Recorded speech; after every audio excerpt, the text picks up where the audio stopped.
Olá, meus amigos, minhas amigas, um bom dia, uma boa tarde, uma boa madrugada para você, tranquilo? Sou Cassel Leite de Melo, seja bem-vindo a este canal. Se você é novo por aqui, já curta e se inscreva. Compartilhe com mais alguém, porque mas talvez pelo pouco número de inscritos que tem ainda, o Google não recomenda muitos vídeos desse canal. Então, se puder compartilhar com alguém, sou eternamente grato. E hoje é aquele vídeo mais leve, mais descontraído, onde eu falar de resenhas literárias. E antes de mais nada, você já uivou para a lua hoje? Já vestiu a sua garra de licantropo? Mas pessoal, hoje a gente vai falar desse livro aqui, Gerald Hess, que foi um livro que me surpreendeu bem positivamente. Vou dividir esse vídeo em duas partes, né? A primeira parte eu vou falar do livro em si, da história. E a segunda parte eu vou entrar basicamente nos spoilers. Então, quando começar a segunda parte, caso você não tenha lido e queira parar por aqui, eu vou avisar assim que começar nessa parte de spoiler, assim por dizer. Se você quiser fazer a contribuição em Pix para esse canal, o Pix vai estar na descrição desse vídeo. Se você não quiser, não tem problema, só em você se inscrever e compartilhar com mais alguém, já é de uma ótima ajuda. Pessoal, em primeiro lugar, esse livro aqui eu tomei conhecimento dele num anúncio do Google, né? Do Google não, do Instagram. E eu vi assim a capa, lógico, atraiu bastante. Li a sinopse e eu gostei muito e resolvi dar uma chance. E eu sou muito assim, sou muito fã de comprar livro em hype, no hype. Não, acho que às vezes eu tenho que identificar com a leitura, com o livro, e depois comprar ele. Foi até algo engraçado, que quando eu vi o anúncio desse vídeo, eu até depois procurei e não achei mais no Instagram. Uma das pessoas perguntaram assim, né? Tem lacração? Tem lacração? Porque é algo compreensível, ainda mais hoje em dia o cinema está muito identitário, o pessoal faz obras mudando características de personagem, linguagem, desenho com beijo lésbico e outras coisas, né? E às vezes até está se refletindo em obras literárias, né? Mas aqui não, aqui é uma leitura bem clean, digamos assim, bem limpa. São poucos personagens, então você não é uma leitura que você tem dificuldade para fazer, né? Como uma leitura como Silmarillion, que é às vezes um único conto, são 10 personagens diferentes, vários lugares diferentes, fica assim, meu Deus do céu, o que é isso, o que é aquilo, não. É uma história linear, diga assim, começa numa linha de tempo e ela vai seguindo até o final, ela não fica indo e voltando, indo e voltando. O autor é o H.F. Pessoa. Ele falou que basicamente que esse livro aqui ele vai ser uma série de 8 livros, né? O que eu acho bom, o que também, por outro lado me preocupa, porque às vezes quando a gente vê séries de livros, né? Ocorre o problema do autor às vezes se perder durante a série. Em que sentido? Às vezes você lê, a série começa muito boa e começa a ficar. Mas são poucos personagens. Quantos personagens posso citar aqui? Basicamente é o Hess, o próprio Hess, a mãe dele. Ao decorrer da história aparece o Bartolomeu, a esposa do Bartolomeu, que depois não aparece de novo na história.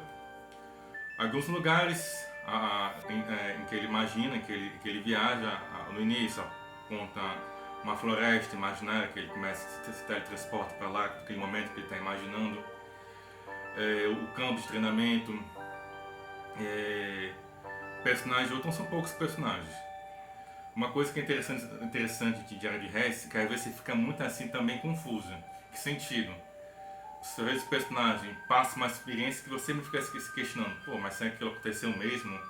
Será que aquilo dali foi fruto da imaginação dele? E diante disso, pessoal, é uma leitura muito tranquila. Acho que é um livro que você maratona assim, no final de semana. Você pode ler para o seu filho, que é uma leitura tranquila. Porque você acha que até é uma boa forma de você estimular a leitura.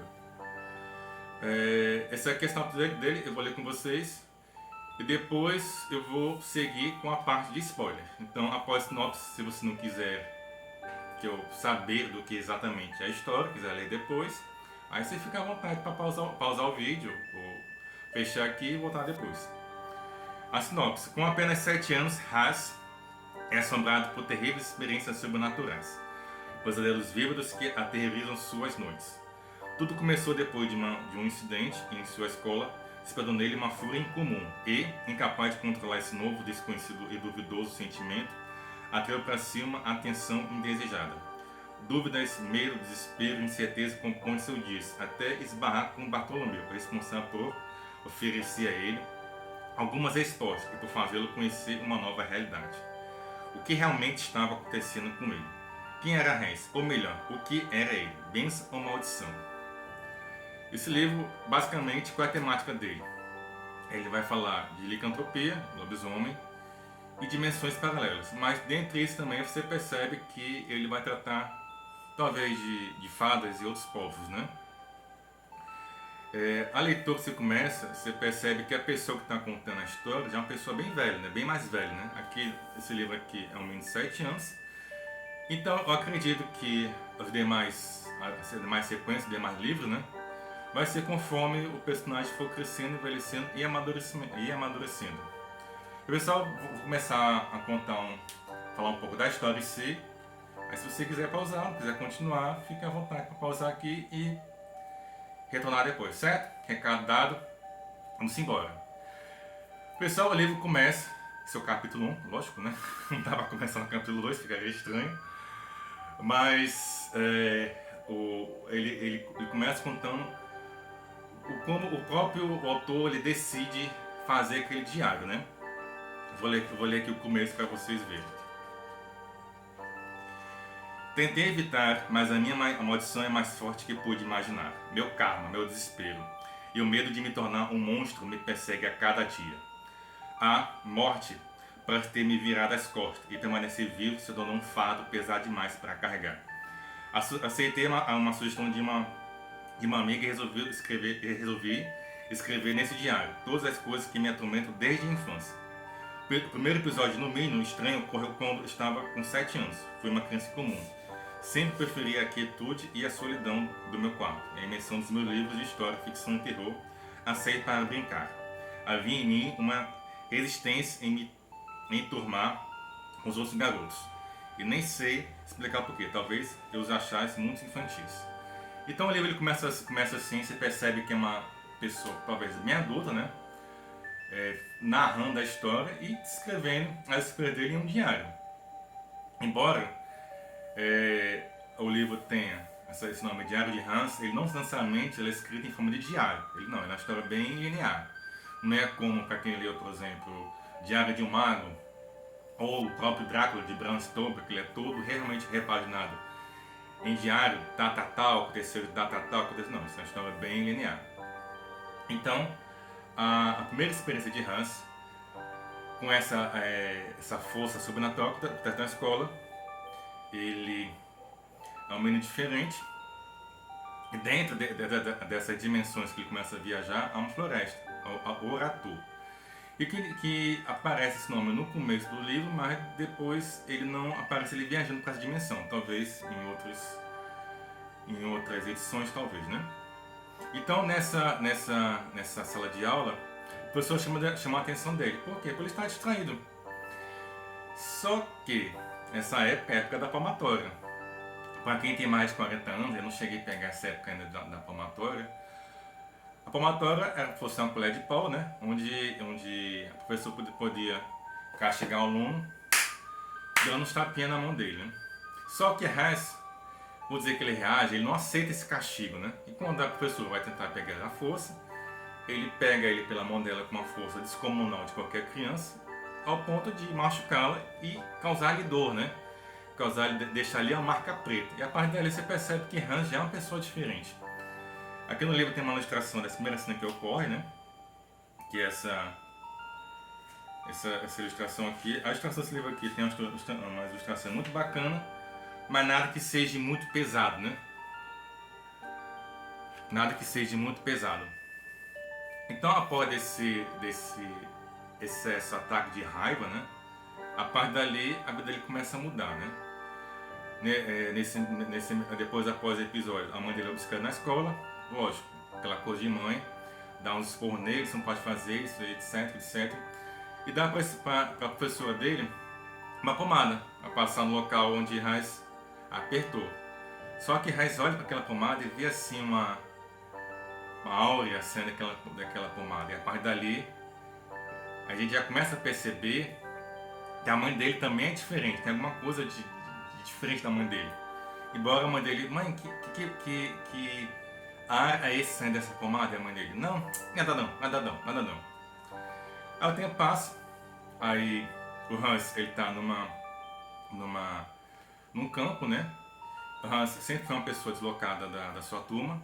Ele vê o menino mais velho tacando pedra no cachorro, coisa que eu também vi, se ia ficar bem incomodado, ele vai intervir. Ei, o que você está fazendo? Para com isso, para com isso, para com isso. O garoto reage, bate nele, dá uma pedrada nele aqui, que ele acorda depois, posteriormente, no hospital. E dentro, depois que ele sofre esse trauma, ele tem mais pesadelos. Com o cachorro comendo o cérebro dele, dentro dessas coisas.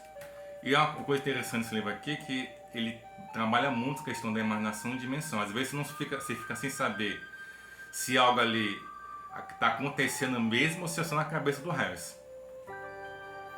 E o interessante, pessoal, que após cada capítulo do livro, ele faz uma pequena introdução do que aconteceu até ali. Pequeno resumo, né? Caso a gente esqueça ou tenha passado despercebido. Ele faz um resumo de cada capítulo, você vai encontrar um resumo como esse aqui. E isso eu confesso que eu achei muito interessante, uma coisa que eu achei bem bacana. Aí o tempo passa, né? Nós vai para o hospital, a mãe dele fica preocupada com ele, até que, um certo dia, ele está voltando com sua mãe para casa e ele repara numa loja de penhores. Ele fala, mãe, que é essa loja de penhores aqui? Ah, é uma loja antiga, sei o quê. Mas tem algo naquela loja que chama a atenção dele. A gente não sabe, a gente fica, pelo menos o meu entendimento é que não foi proposital. Ali tem algo ali que era para chamar a atenção de alguém especial como ele. Mas isso não deixa claro. É quando entra nessa loja, aí pela primeira vez a gente vai conhecer o Bartolomeu. Que eu digo que vai ser o mentor dele, talvez sim. Só que nesse momento ele entra nessa loja, uma loja de antiguidade, vários objetos antigos, e ele pega um caderno antigo diferente, e lá ele começa a recitar aquelas palavras: príncipe licantropos, príncipe licantropo, príncipe licantropo. E Bartolomeu escuta aquelas palavras, pega o braço dele. De onde você aprendeu a falar isso? De onde você aprendeu a falar isso? A mulher intervém. Tem a esposa, ou a companheira de Bartolomeu, mas não dá para entender bem o que ela é dele. Ela olha para ele, Bartolomeu, e fala assim: é ele? Sim, é ele. E fica um clima chato ali, a mãe com o resto volta para casa. E no dia seguinte, Bartolomeu e a Cília, esposa de Bartolomeu, aparecem na casa de Hans, pedindo desculpa, se desculpando pelo incidente na loja de antiguidades. Só que você percebe que aquele casal já tem alguma coisa diferente, já não é um casal normal. Quando o Hans está distraído, Bartolomeu prega um papel. Você vai encontrar suas respostas aqui, um papel. Aí agora a parte interessante. Quando o Hans acorda, você fica sem entender se de fato aquele encontro com Bartolomeu na casa dele, aquele jantar, realmente aconteceu ou não. Porque a mãe dele não se lembra. Aí depois ele sai na rua, pela cidade, e quando passa por aquela loja de penhor, a loja não está mais lá, não existe mais. Mãe, cadê a loja de penhor que está aqui? Não, menino. Nunca houve loja de peão, tá vendo aqui? Essa loja sempre foi desse jeito. Não pode. Tinha uma loja de peão ontem. Aí o Hans vai pro vizinho, vai para outro, sei o que, e todo mundo conta a mesma coisa. Aquela loja de penhor nunca existiu. Penhor não. Perdão, aquela loja de antiguidades nunca existiu. Mas você fica, what? Aquilo tudo foi fruto da imaginação de Hans. Aquela loja de antiguidades existiu ou não? Então, depois desses eventos, a mãe de Hans, junto com Hans, isso lá já pelo 4º capítulo, mudou de cidade. Não, Hans, vamos mudar de cidade. Lá eu eu vou ter um trabalho melhor, você vai estudar numa escola maior, biblioteca maior, a casa é maior. Aí tudo bem, Hans, bora, menino de 7 anos, menino de 7 anos não tem muito o que decidir, né? Viemos e convenhamos, né? E chegando lá, nessa nova cidade, uma cidade pequena, não vou lembrar agora o nome da cidade que eles se mudaram.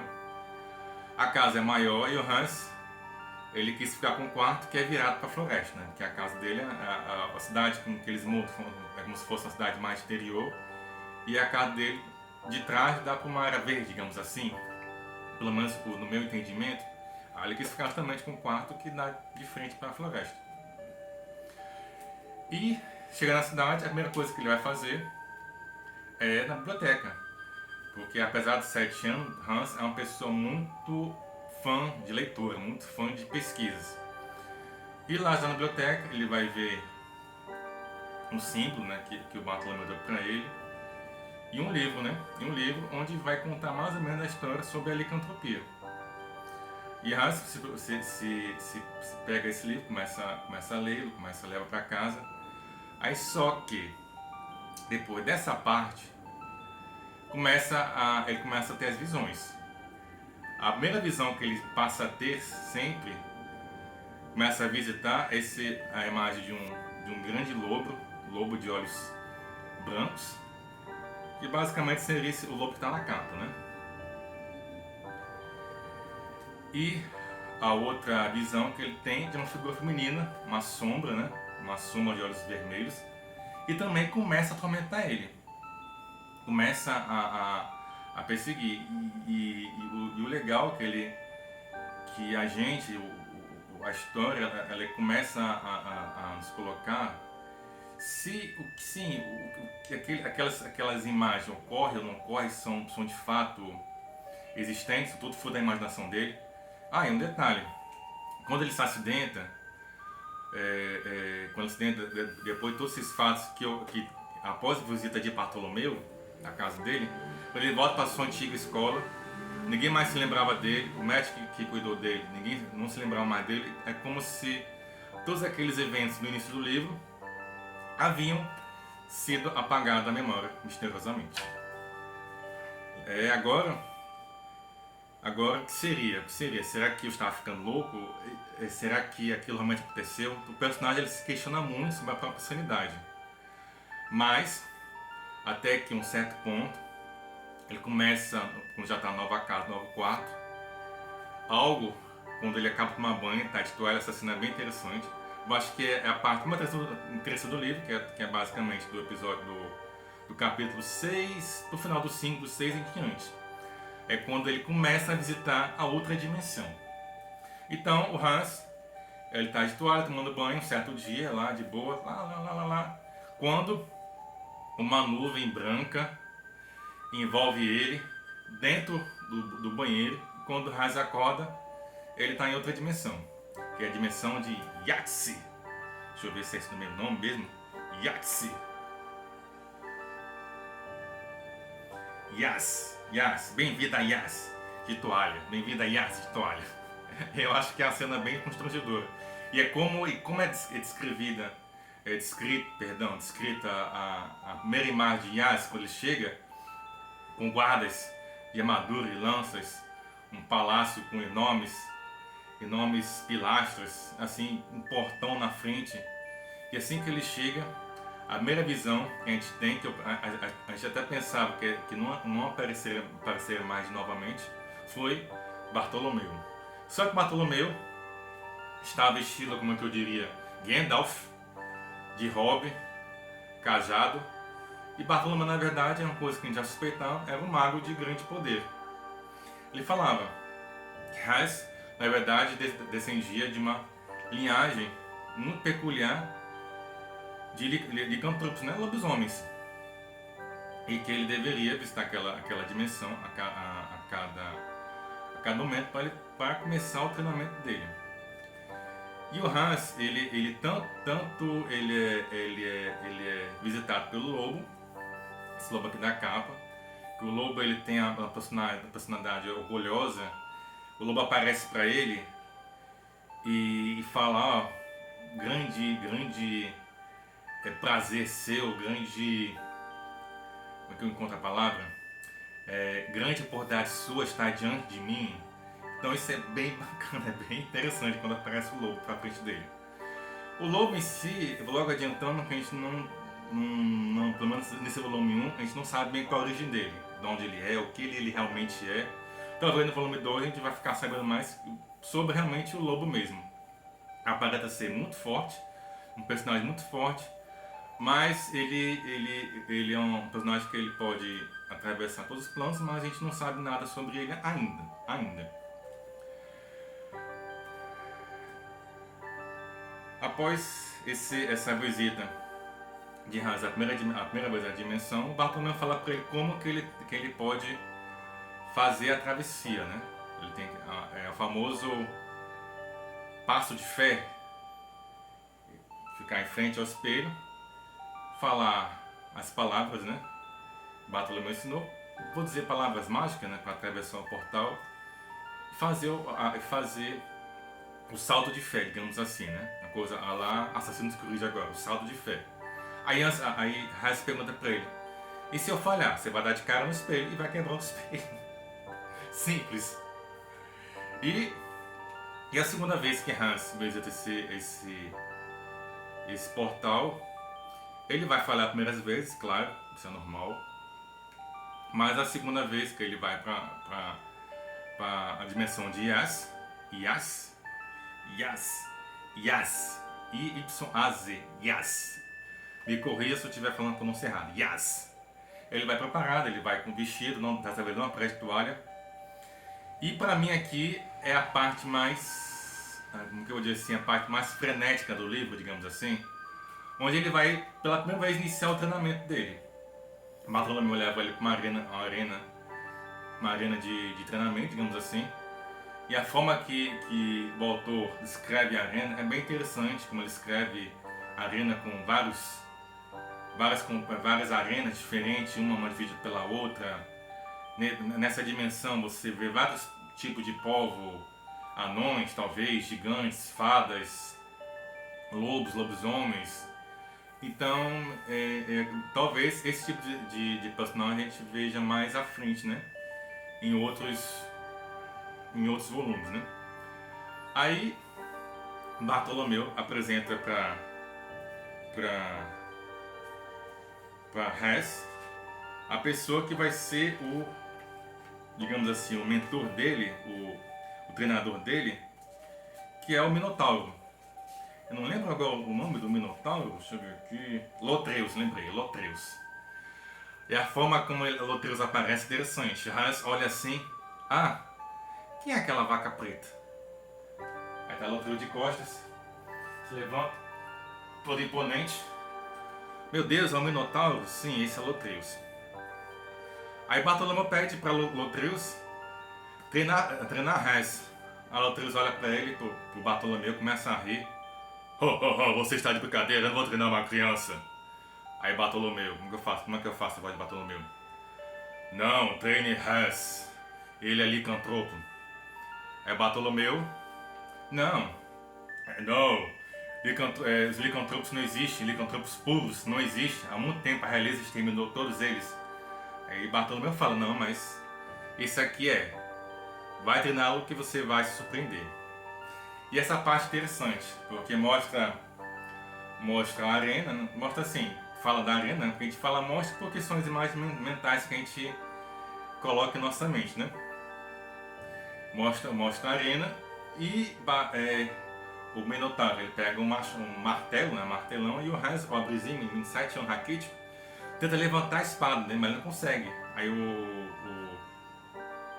Minotauro, né? Você consegue, você é licantropo. Use a sua fúria a seu favor. E nesse momento é que ocorre a primeira transformação, quando ele está lutando com Lotreus, que é o Minotauro. A primeira transformação dele em lobisomem licantropo. E quando tem essa transformação, eu confesso que foi assim que eu imaginei. Parlate forte, signor Talbot. Perdonatemi, ma non riusciamo ad udirvi. Sei un imbecille. Stanotte io ucciderò tutti voi! Ucciderò tutti voi!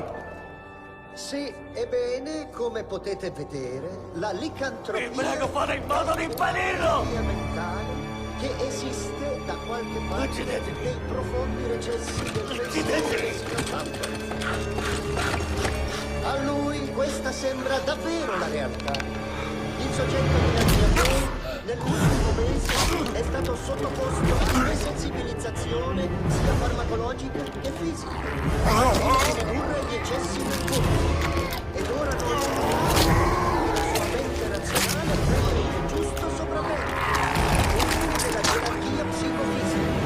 Quegli uomini che corrono ululando di notte per campi di potere con le finti di essere liberi sono stati a lungo tempo Professor Anigar! ed è accertato che questa particolare malattia derivi da uno stato maniacale e da un'eccessiva stimolazione dei sensi. Professor Anigar! Molto più Professore! simile Professore!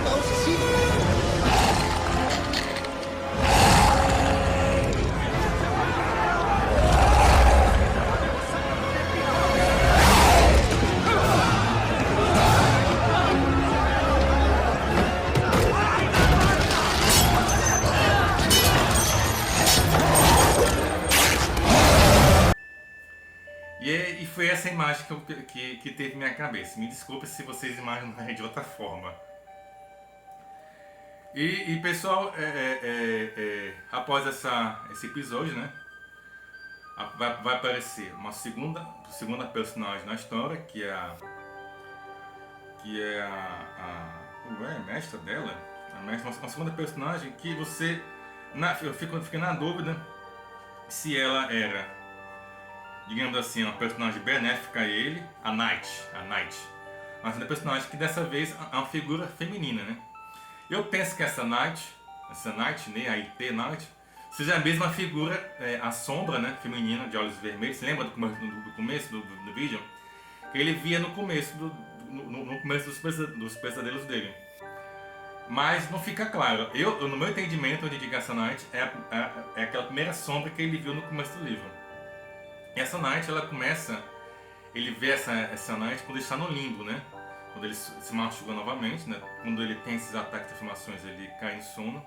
E o limbo, ele é como se fosse uma dimensão intermediária, né? Entre o nosso plano e o plano de Yas, pelo menos no meu entendimento. E nesse plano está a Night. E a Night começa a treinar ele também, começa a mostrar como ele vai controlar a transformação dele, fazer as garras crescerem. Tem um episódio que a Night começa a treinar ele, desafia ele, pegar ela, né? E é a parte mais frenética do livro, né? Aí o final do livro ele termina quando, após voltar do limbo da Night, né? Com a Night, né? Hans está na sua escrivania quando de repente um exército um exército com plumas, com colar de pluma, né? Invade o quarto dele. E nesse momento, pela primeira vez, você vê a mãe dele mostrando que a mãe dele não é só a mãe dele, que a mãe dele também tem superpoderes, né? Ela aparece, ela arromba o quarto dele, pô, com um galho, que é uma varinha, e começa a lutar contra aqueles soldados, né? Nesse ponto aparece Bartolomeu. Esse episódio aqui é bem frenético, esse último capítulo. E eu fiquei sem entender se aquele exército estava ali para matar Hans, sequestrá-lo, ou para matar quem sabe a mãe dele, ou Bartolomeu. No meu entendimento, o objetivo deles era talvez dar um fim no Hans, né? Talvez para ele ser licantropo, pode ser uma ameaça. Mas acaba com Bartolomeu conseguindo atravessar o portal com Hans. A Night e a mãe dele lutando contra os soldados. Hans é atingido com uma flecha no ombro. Ele aparece novamente, ele cai em sono para novamente em outro lugar que talvez seja uma enfermaria, um hospital, né? Com um médico que literalmente é um homem lagarto, que ele fala: "Você está bem?" E a história acaba aí. Que é: se acalme, respire. Isso, médico, percebendo minha agitação, mas suas recomendações se perderam no ar. Era impossível me acalmar, meu coração martelava nas costelas. Tentava inspirar, porém o ar não entrava mais dos meus pulmões. Com os olhos regalados, a visão se tornou míope e tudo girou. A voz do médico ficava cada vez mais distante. Senti uma ferrada dupla, era um lagarto, né? Ferrada dupla seria esse preço dele. No meu braço outra vez, e quando me virei, o médico estava me mordendo. Que droga é essa? A língua passava e o corpo inteiro formigava. Foi para seu bem. Concluiu com 2 grandes presas à mostra. E uma língua bifurcada, chicoteava para fora da boca. Não conseguia esconder antes das próprias despincarem e eu ser abraçado pela escuridão. E assim acaba o primeiro volume de Diário de Reis. Pessoal, acho que eu me estendi talvez um pouco nesse livro, nesse vídeo, né? Mas a história é muito boa, não tem como contar em poucas palavras. E aí, você viu o diário, já leu o Diário de Reis? O que é que você gostou? Deixa aqui nos comentários. Vale lembrar que o autor aqui, o H.F. Pessoa, ele disponibiliza o primeiro capítulo, né, as 32 primeiras páginas para você ler gratuitamente. Então isso é um autor confiar em sua obra. Eu não vi nenhum autor fazer a mesma coisa. Essa trilha sonora que passou durante todo o vídeo é também uma trilha sonora que ele envia para quem compra o livro, tá bom? E eu vou deixar aqui o Instagram do autor, caso você tenha se interessado, não tenha lido o livro ainda, você sai lá e comprar com ele, tá bom? Pois é isso, pessoal, esse foi o vídeo de hoje. Um abraço a todos, obrigado a você que gostou aqui, não se esqueça, curta, compartilha e até o próximo vídeo.